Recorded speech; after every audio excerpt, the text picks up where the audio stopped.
Hi, I'm Old Sneelock. Welcome to another episode of Old Sneelock.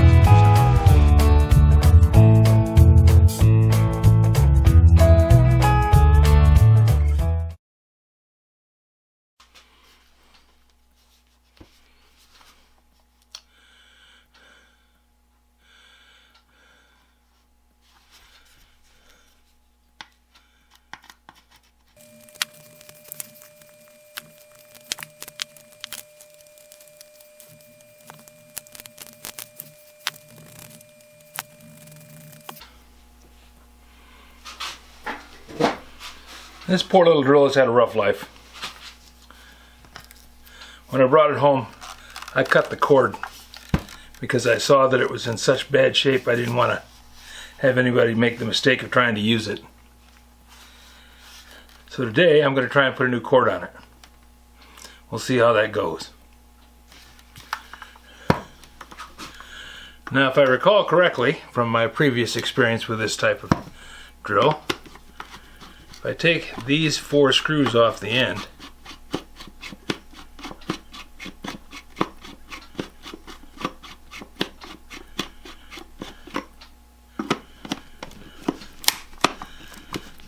that should let me remove the handle and get to the wiring.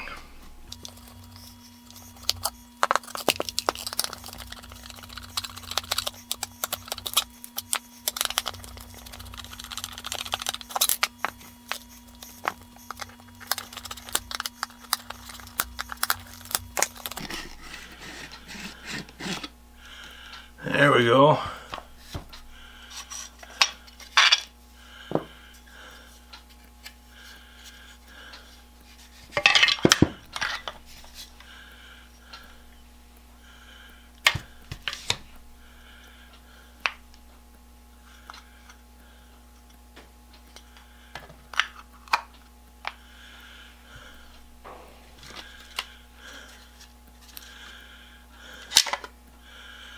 That takes the whole thing apart. It's been a while since I worked on one of these.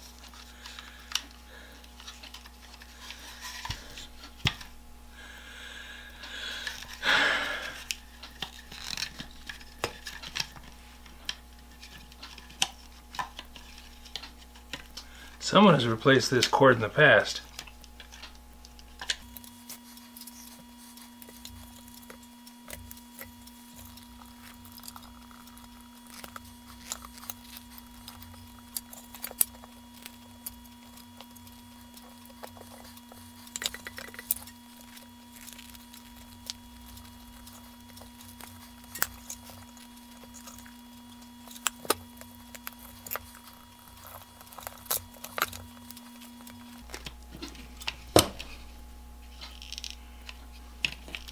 Black goes to black, white goes to white. This is a 2-wire cord.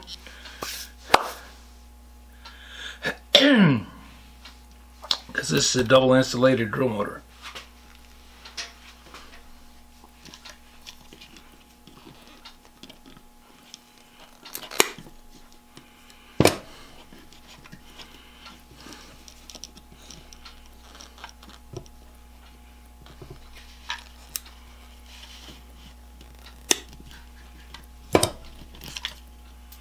There we go.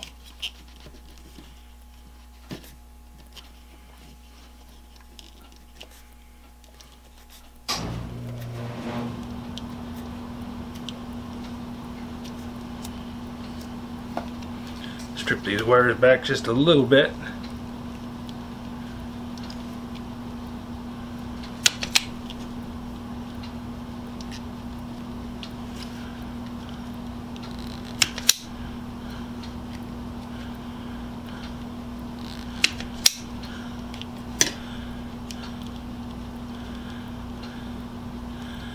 Enough to make a good contact there.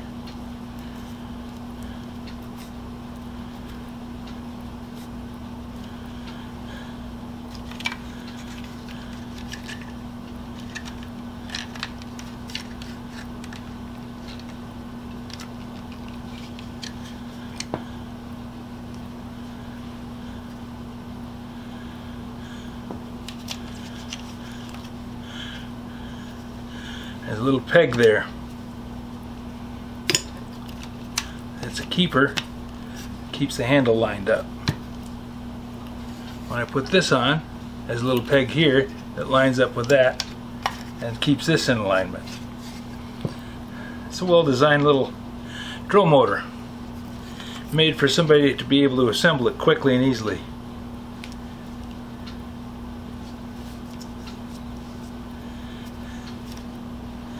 Now I want to use this strain relief, even though it's cracked.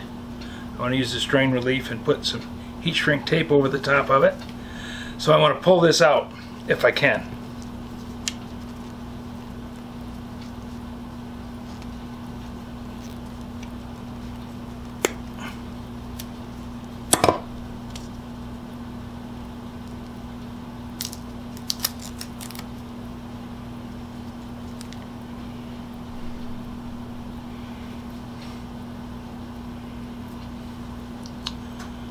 Now this might be a bit of a problem.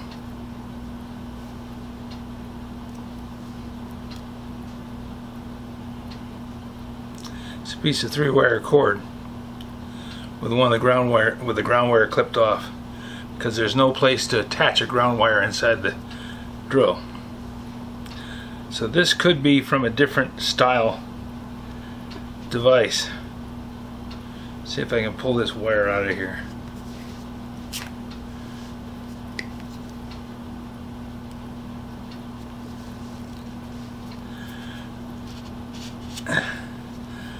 I can pull the lining out of it, but I don't know that I'm going to be able to put another wire in it.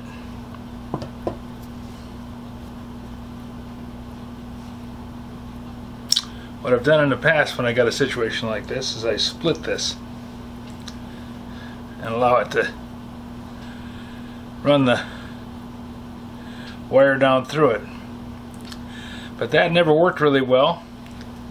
So I'm going to try something else. I'm going to see if I can drill this out big enough to allow me to slide a 2-contact wire down through there.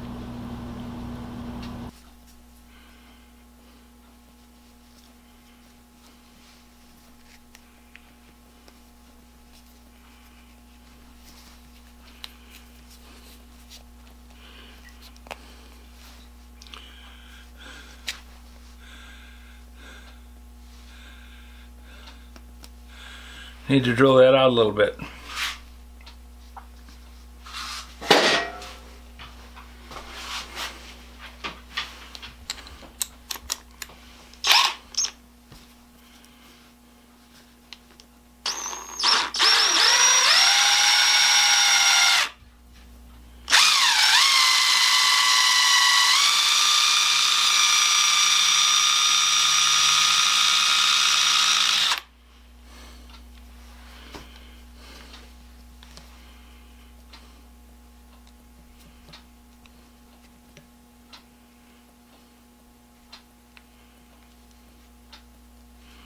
Yep, I think that's going to work.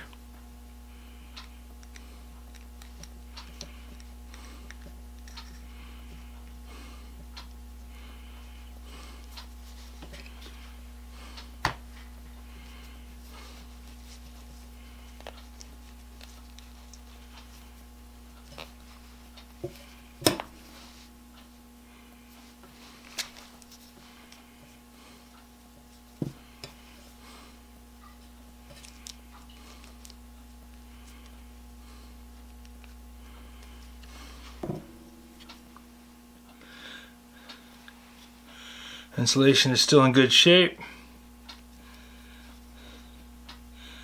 Okay.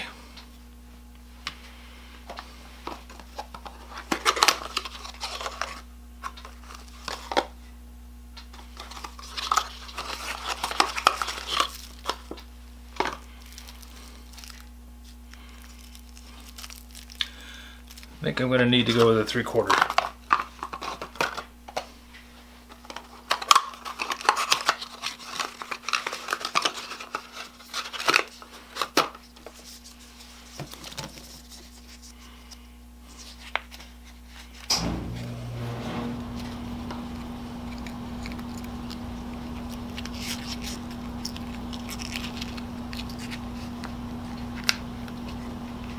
Yep. That will work.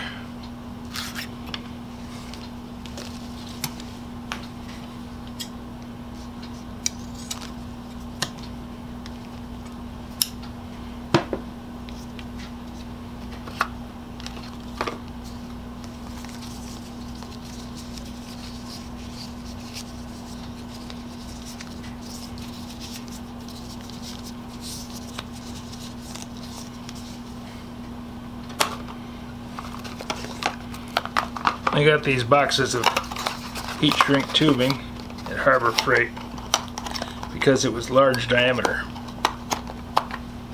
I have a lot of small stuff, you know, shrink it over.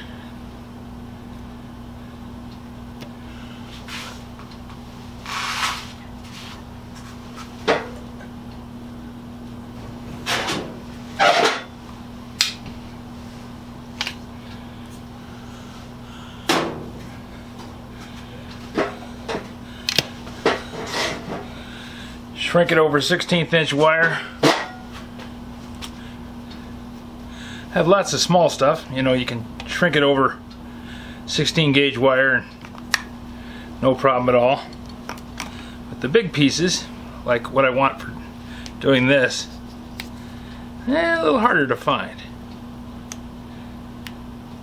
So when I saw these at Harbor Freight, I said, got them. And so I did.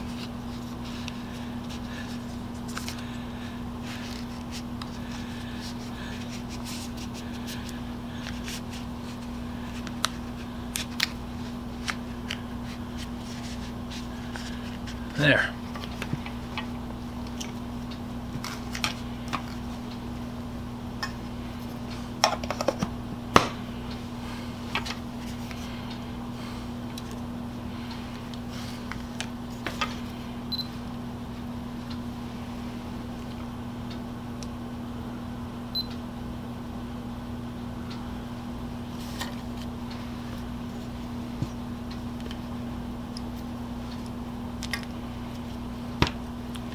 Now I join the black to the black and the white to the white, crimp them together, and we're all good to go.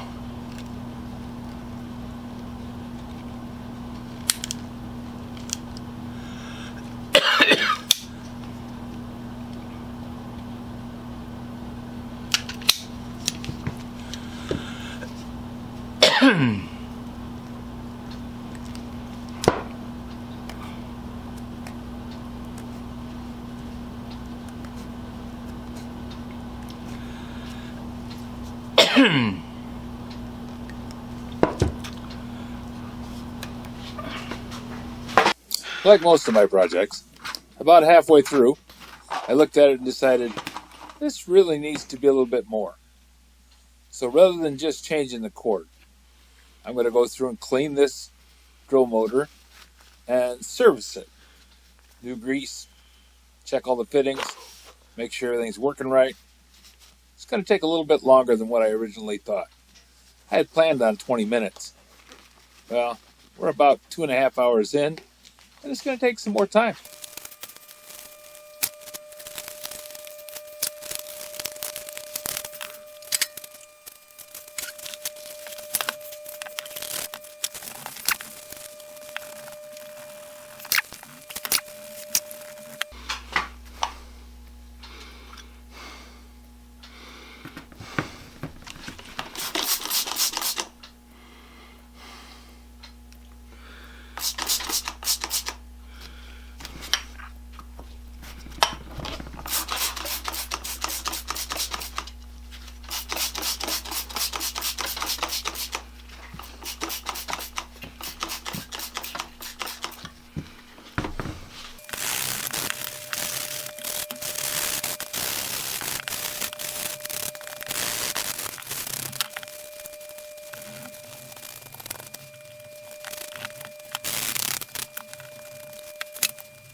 These crimp-on connectors, they work, but they take up too much room. Makes it terribly difficult to try and tuck all the wires down inside this little spot where I got to put the connections. So I'm going to solder these wires together.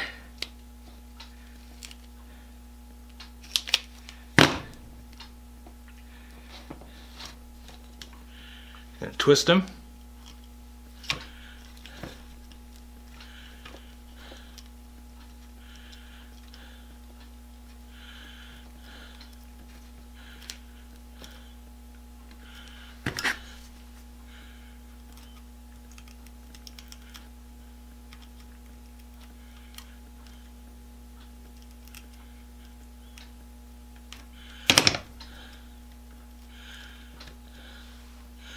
And solder them together with rosin core solder.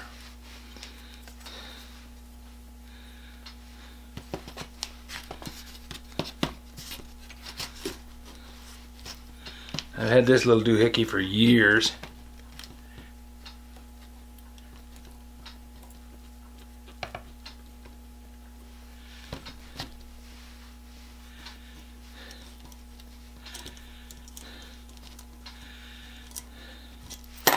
Take the magnifying glass off of there and put it over out of the way.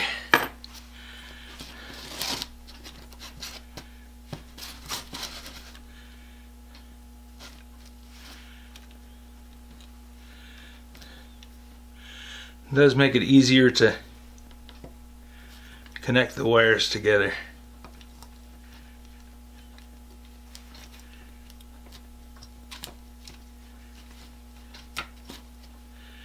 Kind of pain in the butt to set up, but once it's set up, it holds the wires right in place. Does a good job.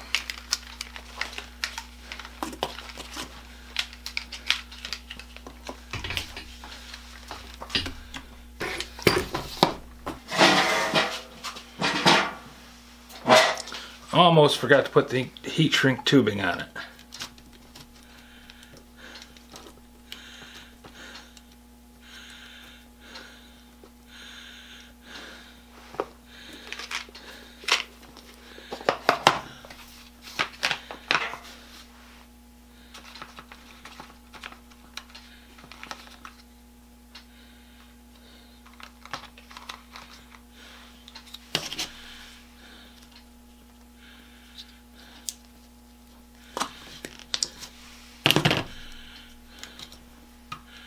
A little more wire on this side.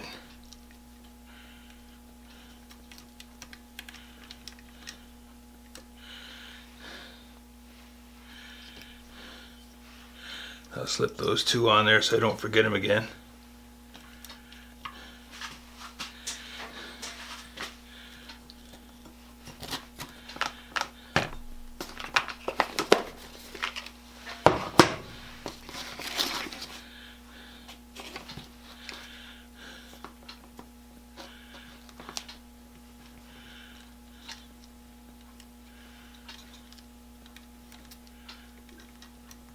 There we go.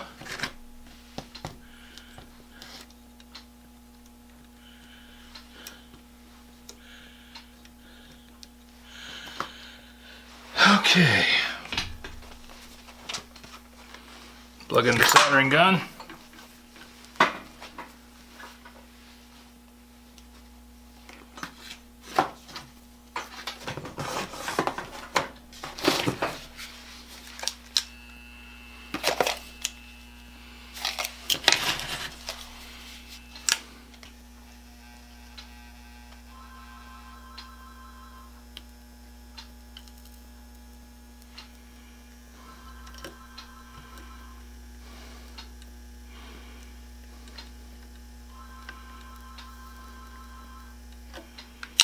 There.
big fingers, small wires.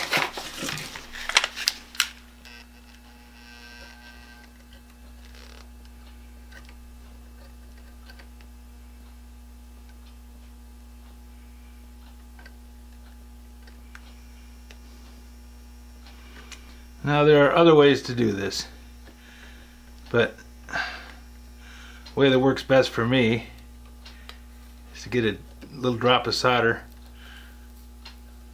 on the end of the gun, and then while holding the gun under the wire, use the solder to press the wire down into the little puddle of solder on the tip of the gun.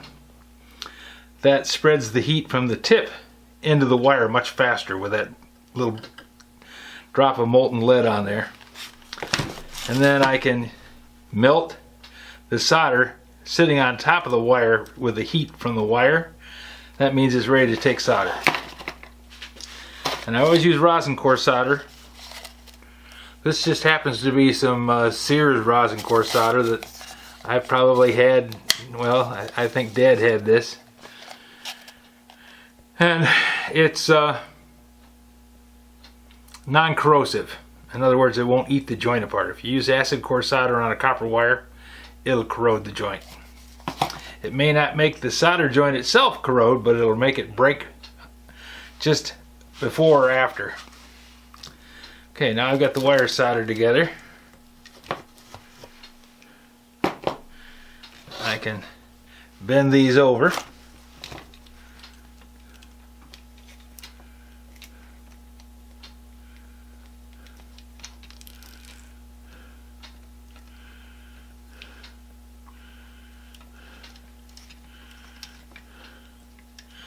And you want to wait till the solder is cool before you do this part. I want to slip the heat shrink tubing over the joint.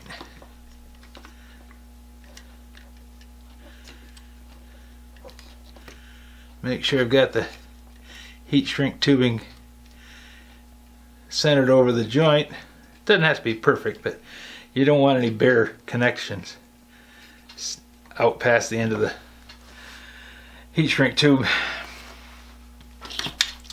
The reason I'm using the pliers is that joint is now pretty stiff, and I can take those sharp little wires on the end there and stuff them into my finger, and that's not fun.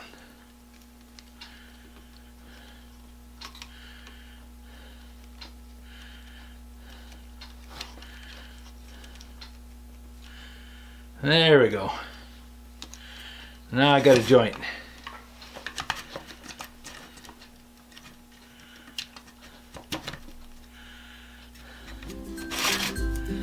Done soldering.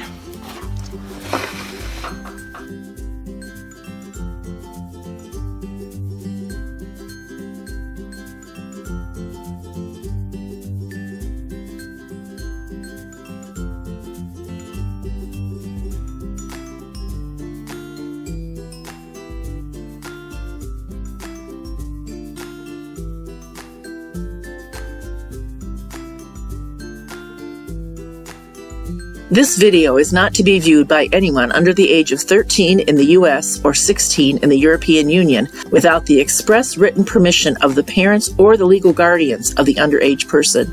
Such written permission must be on file at the local government entity in charge of enforcing the rules and regulations established by the FTC. Anyone violating these terms is admitting by default that they hold harmless the owners and operators of this channel. Any and all questions should be addressed to your local branch of the FTC.